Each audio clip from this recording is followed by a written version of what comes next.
अपने शौहर की नाफरमानी करने वाली औरतें जिंदगी भर भी इबादत करती रहें, सारी जिंदगी नेक अमल करती रहें, सदकात करती रहें, खैरात करती रहें, यहाँ तक कि अपने सर को कयामत तक सजदे में रखे,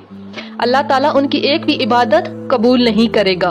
उनके एक भी नेक अमाल कबूल नहीं करेगा।